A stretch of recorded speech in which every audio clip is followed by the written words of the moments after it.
And this is video number 2 for practical term sheet number 1, and we're still in week 1. So we just finished going over regions of the body, so let's start on some body movements, and then we'll move on to orientations, planes, quadrants, and cavities.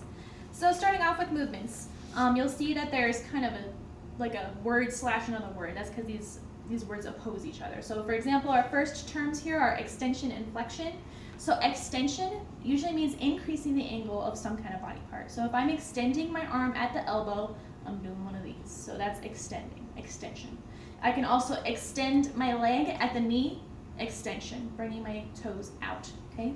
I can actually also extend at the waist. So if I'm like this and I want to extend at the waist, doing one of these, okay? So the opposite of that is going to be flexion. If I'm going to be flexing something, I'm decreasing the angle. So if I'm flexing my arm at the elbow, doing one of these. Getting buff, showing off my guns, okay? So that's flexion, flexing. Same with the leg. I can flex my leg at the knee, like so, okay, flexing. Also, I can flex at the waist, like so. This is really useful for when we start going over muscles because you need to know the actions and you need to be able to use the correct anatomical terms and explain where those actions are occurring. So keep these terms in mind. You will be needing these, I think, next term sheet, okay? Next, we have abduction and adduction. So abduction is going to be basically moving your limbs away from the midline. So abduction, if I'm abducting my arms at the shoulder, doing one of these. Okay, so that's abduction. For me, I have a hard time remembering ab versus ad because just looking at D's and B's, I get them flip-flopped and backwards.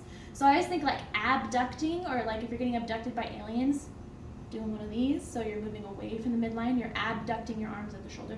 You can also abduct your leg at the hip, like so. Next is adduction. So adduction, you're going to be moving limbs closer to the midline of the body. So if I'm adducting my arms at the shoulder, doing one of these here.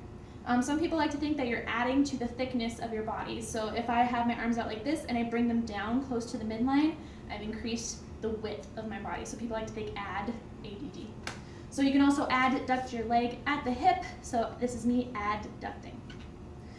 Next, we have circumduction. Circumduction is just going to be one of these. There's only a couple places you can circumduct. So you can circumduct, of course, at the hip, and you can circumduct at the shoulder. Next is rotation, and you'll see underneath that there's lateral and medial that you can think about too. But rotation just occurs anywhere where something can move along its axis. So this is rotation, this is rotation, this is rotation. Kinda, there you go, rotation. So, and you'll see here, like I said, that there's lateral and medial rotation. So if I have my hand out like this, I can rotate it medially, so in towards my midline, okay? And we'll cover that in a second. Or I can rotate it laterally, so away from my midline, okay? Same with your head. You can rotate it laterally, so away from your midline, or you can rotate your head medially towards the midline. And lastly, for body movements, we have pronation and supination. So you guys don't have to know the words prone and supine as positions of the body, but you do have to know pronation and supination. So just real quick, supine is you're on your back, prone is you're on your belly, okay? And when we're talking about like body position, I always think like prone, like I'm prone to being attacked if I can't see what's coming towards me and I'm on my belly, okay? So if you're going to pronate something, I guess it's useful for us to go over anatomical position. So first of all, let's talk about anatomical position. Anatomical positions like so, facing ahead, everything is straight and square, everything's good. Toes pointed forward, palms out. So this is anatomical position. If you're looking at a model, it's not in an anatomical position, it makes things hard sometimes. But anyway, so if I want to pronate or supinate something, if I'm supine, then I'd be laying flat with my palms out. That would be correct anatomical position, okay? If I'm prone, the back of my palms would be out, if that makes sense. So if I want to pronate my hand, that means I want to show the back of it. So if I pronate it, doing one of these.